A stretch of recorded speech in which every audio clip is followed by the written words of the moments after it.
BDR হত্যাকাণ্ডে ৫ কর্মদিবসের মধ্যে গঠন হচ্ছে কমিটি। তরঙ্গ দেশ বিদেশের সাথে আছি, আমি স্বপ্না ইসলাম। শুনছিলেন শিরোনাম, এবারে বিস্তারিত।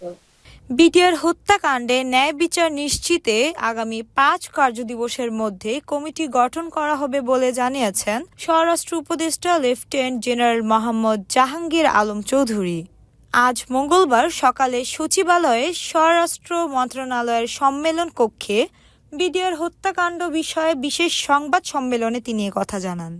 স্বরাষ্ট্র উপদেষ্টা বলেন, বিডিআর হত্যাকাণ্ডের পূর্ণ তদন্ত এবং ন্যায় বিচার নিশ্চিতে অন্তর্বর্তী সরকার বদ্ধপরিকর। এ লক্ষ্যে স্বরাষ্ট্র মন্ত্রণালয় সরকার গঠনের পর থেকেই কাজ করে যাচ্ছে। মন্ত্রণালয়ের দায়িত্বপ্রাপ্ত হিসেবে প্রথম থেকে পূর্ণ তদন্ত এবং ন্যায় বিচার নিশ্চিতে সোচ্চার ছিলাম এবং আছি। শুধু মন্ত্রণালয়ের দায়িত্বপ্রাপ্ত উপদেষ্টা হিসেবেই নয়, সাধারণ নাগরিক এবং সেনাবাহিনীর প্রাক্তন সদস্য হিসেবে শুরু থেকে ন্যায় বিচার দাবি করে আসছি। তিনি আরও বলেন, বিডিআর হত্যাকাণ্ডের ন্যায় বিচার নিশ্চিতে আগামী ৫ কার্যদিবসের মধ্যে একটি কমিটি গঠন করা হবে। অবসরপ্রাপ্ত বিচারক, সিভিল সার্ভিস, সশস্ত্র বাহিনী ও পুলিশের অবসরপ্রাপ্তদের নিয়ে এই কমিটি হবে। কমিটির সদস্য সংখ্যা ৫, ৭ কিংবা ৯ জনও হতে পারে, যেখানে সশস্ত্র বাহিনীর সদস্যই বেশি থাকবেন।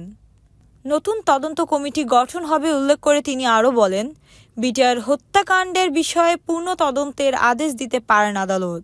তবে কতদিনের মধ্যে কমিটির প্রতিবেদন জমা দিবে সেটি পরে জানানো হয়। কাজের পরিধি বসার পর নির্ধারণ করা হবে। কমিটি বসার পর যদি মনে করে কমিটি নয় কমিশন করতে হবে, তাহলে সেটিই করা হবে। স্বরাষ্ট্র উপদেষ্টা আরও বলেন, আইন মন্ত্রণালয়ের সঙ্গে এই নিয়ে কোনো বিভ্রান্তি নেই। কমিটি বসার সময় আইন উপদেষ্টার সঙ্গে বসবে এবং প্রয়োজনে আবারও আইন মন্ত্রণালয়ের মতামত নেওয়া হবে। এদিকে বিডিআর হত্যাকাণ্ডের বিচার নিশ্চিতে কমিশন গঠনে গড়িমসি করার অভিযোগ এনে অন্তর্বর্তী সরকারের আইন উপদেষ্টা কার্যালয় ঘেরাও করার ঘোষণা দিয়েছেন বৈষম্য বিরোধী ছাত্র আন্দোলনের নির্বাহী কমিটির সদস্য মাহিন সরকার। গতকাল সোমবার সন্ধ্যায় এক ফেসবুকের পোস্টে তিনি এই ঘোষণা দেন।